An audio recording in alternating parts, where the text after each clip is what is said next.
Je voulais préciser ça. On parlait du documentaire Maisonneuve qui sera diffusé jeudi soir, dans le cadre des rendez-vous du cinéma québécois. Ce sera aussi dès vendredi sur le site de l'ONF. Donc, tous les épisodes seront déposés sur la plateforme. On vous a aussi posé en ouverture d'émission quelle émission vous a le plus marqué dans l'histoire de la télé québécoise. Maxime Renaud, Les filles de Caleb. Ça revient beaucoup, évidemment. Une série qui a marqué tout le Québec, je pense. Claire, ça aussi, je suis assez d'accord. Minuit le soir. Moi, ça reste une de mes séries marquantes. La vie, Les Invincibles. Moi, j'ajouterais Série Noire, mais bon. Et Roxane Régis, j'ai réécouté toutes les saisons d'Unité 9 en rafale cet hiver. J'ai trouvé ça aussi excellent que la première fois. Pour moi, ça frôle le chef-d'œuvre. Bunker le cirque. Est-ce que c'est... Bunker le cirque, c'était bon. Sous-estimé. Dans les coulisses Non, mais attends, c'est parce que ça a duré une seule saison. Puis on disait qu'il y avait juste 600 000, mais c'est une des meilleures séries québécoises de tous les temps. Qui est introuvable. Si quelqu'un a un lien, à m'envoyer. Envoyez-nous ça. Une série Netflix, tout le monde l'écoute. Ben oui, absolument. oui. À la fin de l'émission, bref, on vous présentera le top 10 du Journal de Montréal qu'ils ont dressé en fait. Je ne sais pas si c'est avant le clash. Avant le clash. Après le clash, peut-être. Après le clash. Le magazine Sports Illustrated a récemment licencié massivement ses employés. Et ça va pas très bien. Il y a le New York Times qui a dissous son bureau des sports. Le LA Times qui a annoncé ne plus couvrir les matchs au quotidien. Mais que se passe-t-il, Maker?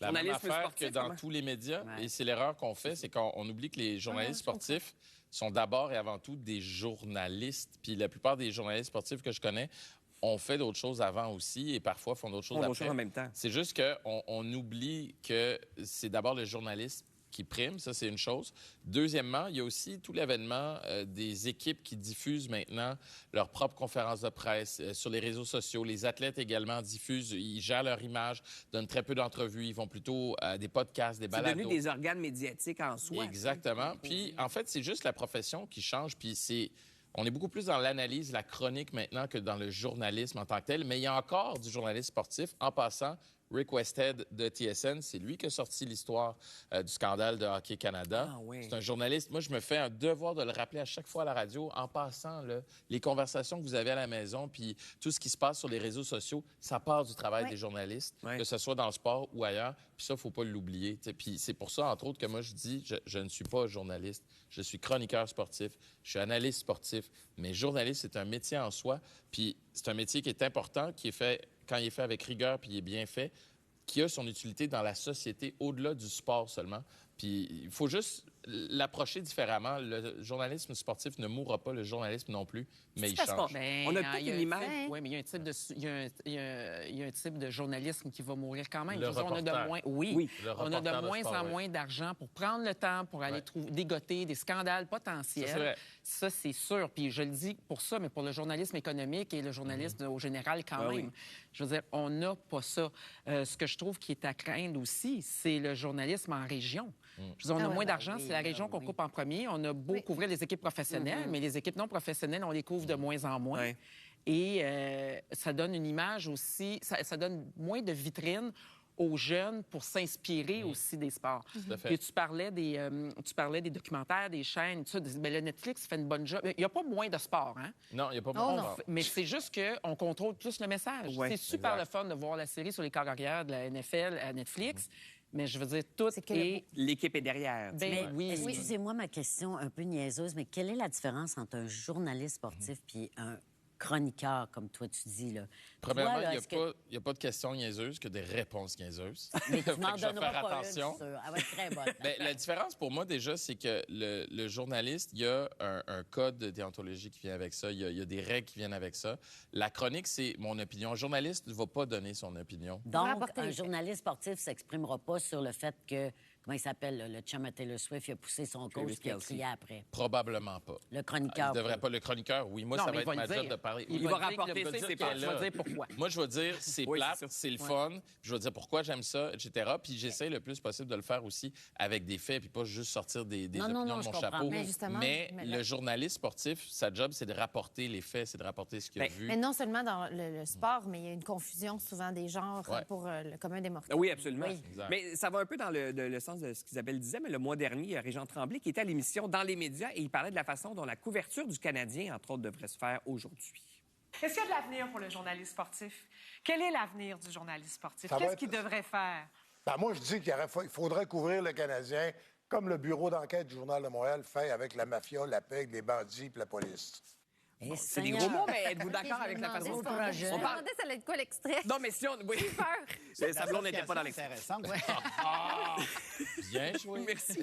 Mais si on enlève tout le côté flamboyant, le message, c'est un peu ce que tu dis, non? C'est d'être sur le terrain. Bien, je pense qu'on devrait apporter les mêmes codes d'éthique et les mêmes visées aux journalistes sportifs. Mais dans le sport, il y a un attrait autre aussi. Il y a un attrait sociétal, il y a un attrait cheering. Mais il y a beaucoup d'argent aussi d'investir. Oui, il y a ça. Mais il y en a qui ne jurent que par, que par les statistiques. On ne retrouve pas ça ailleurs autant que ça, même en journalisme économique, il n'y a pas ça, là. Il y a ce plaisir-là aussi. Fait qu'on peut digresser par rapport à ça. Mais le journaliste pur, il faut continuer de l'avoir quand même. Mais il y a un autre aspect, moi aussi, qu'on oublie très souvent et trop souvent. Le sport, c'est un divertissement. Tu sais, quand Régent dit qu'il faudrait couvrir comme un bureau d'enquête... Relax. Il faut que ça reste un relax. Quand il y a des scandales, oui, mais un journaliste au bureau d'enquête ou qui s'occupe de la section société peut faire ce travail-là dans le domaine du journalisme. Le reporter sportif, lui, ben, il peut être plus chum avec un joueur, jaser avec, puis avoir des histoires plus humaines aussi. Je pense qu'il faut faire aussi la différence, puis nuancer un petit peu. C'est notre moment l'antichambre. Un TikToker qui vulgarise de l'information politique et scientifique s'amène sur le plateau. Au retour.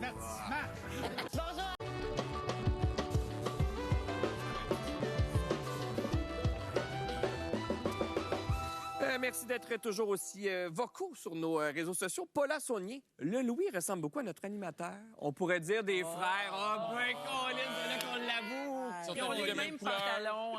C'est un grand compliment. C'est un compliment pour moi. Chantal Dumas, 2 mots à dire à Mickey Guerrier, je t'aime. Les autres sont bons également, mais j'ai un coup de cœur pour Mickey. Merci. Et ça rime. Parce que j'ai dit que j'étais maintenant séparé que...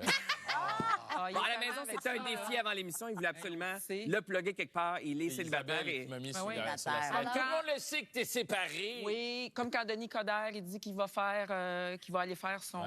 Son compostel? Son compostel, oui. Ça fonctionne. Un Denis Coderre, Ça fait toujours la une. Mais donc... Mesdames, slidez dans les DM à Maker. Et voilà. Il est de retour sur le marché du célibat. Et Isabelle Girard, bonjour à Guylaine Tremblay, avec qui j'ai travaillé, je pense, fin des années 70, chez Normand et Fils. Norman, section vêtements pour enfants, alors que nous étions étudiantes. Certainement, je travaillais là quand j'étais étudiante chez Norman au Maïs Saint-Roch. Mon Dieu, OK, à Québec. Oui. Attends, c'est quoi le nom de la personne? C'est Isabelle Girard. OK, mais ça fait une maudite bonne histoire à raconter dans un party à Noël. Hey, saviez-vous que j'ai travaillé avec elle? Puis là, personne ne la croit. Puis là, aujourd'hui, à la télé, elle a la preuve. J'espère qu'elle l'a enregistré. Isabelle n'est pas menteuse. Isabelle, j'espère que vous enregistrez l'émission parce que c'est vrai. Moi, je le mettrais même sur mon téléphone. Moi, je le montrerai à tout le monde. Check! Elle l'a dit! Bonjour, Isabelle. Oh, c'est incroyable. Le Tennessee, là, on a une petite bière. Premièrement, santé. C'est l'heure du santé. Du santé. Merci. Mais je sais parce que le Tennessee a songé à interdire la vente de bière froide dans les commerces. Et l'idée, c'est de décourager les gens de justement consommer d'alcool et de conduire en état d'ébriété. Mais quel est le rapport? C'est parce que quand c'est chaud... Bien, tablette, c'est moins bon, mais tu sais... Non, mais peut-être... Je pense que c'est un truc de corrélation entre... Les gens vont acheter de la bière froide pour la boire rapidement, donc ils vont peut-être utiliser leur voiture. Donc, c'est pour réduire le risque, mais c'est vraiment une mini-intervention qui ne peut pas nécessairement... Non. Parce que ce qu'ils vont faire, ils vont tous s'acheter des couleurs pour mettre dans leur valise d'auto. C'est ça. C'est ça. On a une image. Oui. Tu sais, ça va être ça. C'est pas encore on pénalise, en fait, les gens pour ceux qui savent pas boire, pour les quelques individus, j'imagine. Je pense que si tu veux boire dans ton auto... Oui, c'est ça change pas grand-chose. T'as fait un choix. Non, c'est souvent des trucs par rapport à l'image. C'est comme, on va pas trop changer, on va pas trop réglementer, on va permettre encore, mais on a l'air de faire quelque chose. De faire quelque chose. Je pense que la bière est chaude. Tu fais ce qui est plus facile à faire. Rapidement. Mais comme on fait au Québec en ce moment, là, on veut pas réduire à 0,5. Ah oui, c'est encore une critique de la CAQ. De toute façon, je pense qu'elle votera pas CAQ. Elle va voter Parti vert. Oui, Parti vert, c'est ça aujourd'hui. C'est ça, bientôt. Manquez pas mes pancartes. Là, on parle de bière. On dirait qu'il y a beaucoup de gens qui continuent de penser que c'est une affaire de gars, avec évidemment les moines qui étaient les premiers à la brasser. Sauf que vous faites erreur. C'est les femmes qui brassaient la bière en premier. Est-ce que ça vous surprend? Oui. Ben, moi, tu me dis femme et bière. Ouais. Puis moi, je pense à André Lachapelle qui, avec mon classe, Dieu, a annoncé Labrador. la John Labatt classique. Ça, c'est Labrador. Oui, la John Labatt classique. Fin 80, Les début super 90. belles pubs léchées de Black Label dans le temps. Et toutes ces filles en bikini dans les pubs de Coors Light. C'était beaucoup ça. Mais c'est parce qu'il faut savoir qu'à l'époque, on remonte à il y a très longtemps, les femmes étaient chargées des tâches ménagères, donc préparation des repas, faire le pain et faire la bière. Elles brassaient la bière. Il y en a même qui vendaient ça dans leur communauté. Et la bière était considérée. Excuse-moi. Comment tu dis? Est-ce qu'ils en buvaient? Oui, même les enfants. mais pas dans les brasseries. Oui, ben non, il n'y avait pas le droit. Taverne, Mais c'était un symbole de fécondité, de renaissance et d'immortalité. Puis là, c'est devenu super lucratif. Donc, les hommes se sont emparés de ça, puis ils ont tassé les femmes. Voilà. C'est ça, parce que là... Les hommes n'ont même pas été tassés.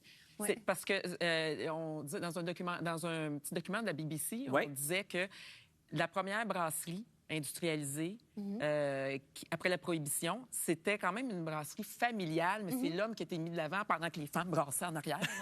Donc, Parce que maintenant, moins de 2 des microbrasseries aux États-Unis appartiennent à des femmes. Donc, qu'est-ce qui fait qu'on s'est retrouvés là? même ici, à l'association, je ne veux pas dire n'importe quoi, l'Association brassicole du Québec, on notait 15 brasseuses sur 302. Écoute, c'est pas beaucoup, là. Non, c'est vraiment... 5%. Quand on est... Je pense que les femmes vont pouvoir se réapproprier ça grâce, entre autres, à la microbrasserie. Ça, oui, ça va être bon. parce que là, c'est très niché. On va chercher différents publics aussi. Oui, et je pense aussi que les femmes, c'est un travail qui est assez difficile, et les femmes, quand tu lis là-dessus, les femmes disent souvent que c'est un métier difficile, puis brasser, c'est difficile. Il faut trouver des moyens.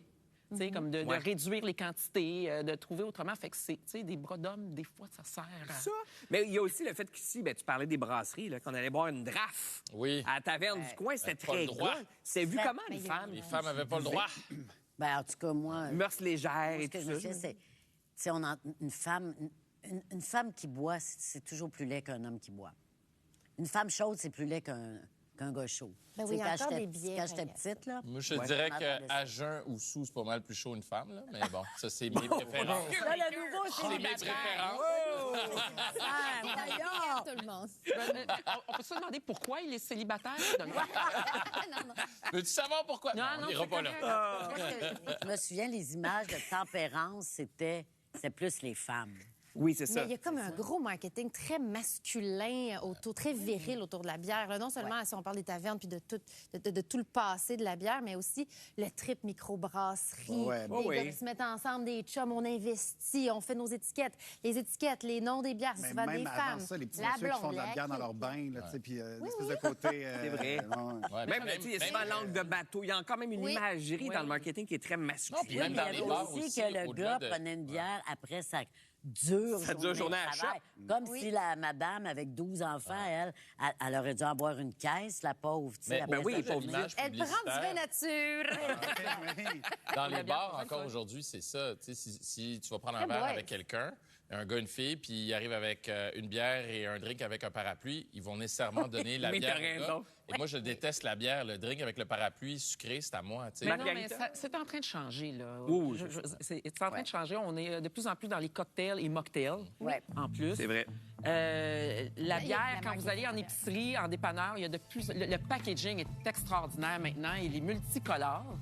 Puis je compte beaucoup sur le milieu du marketing et de la communication qui peut se retourner très vite. C'est eux qui vont changer ça. Qui a poussé ça avec les gars. Mais pour changer cette image-là, eux autres peuvent réagir très rapidement. Des belles petites canettes. Pendant la pause, on vous a posé ça la calorique. question avant la pause. Votre émission marquante de la télé québécoise. Gina, désormais, la meilleure émission en vie, pour moi, c'est Le Temps d'une paix. J'avoue que j'y reviens. Moi, on m'appelle encore mes mères Bouchard dans ma famille. Comme Au Temps d'une paix. Ça nous rajeunit pas. Ticoun? Non, pas Ticoun. Yves Lalonde, Jeunesse d'aujourd'hui. J'avoue qu'on l'a oublié. Ouais. Gigi Larose, La Petite Vie. Je pense que tu vas être à quelques reprises dans ce palmarès. Et Luigi Desjardins, on va se le dire, est mon émission préférée. On a compris. Et voilà. Est-ce que vous vous rappelez des 11 jeunes du Collège Maisonneuve à l'époque qui voulaient partir combattre pour l'État islamique? Après la pause, on se penche sur les dommages collatéraux de cet événement.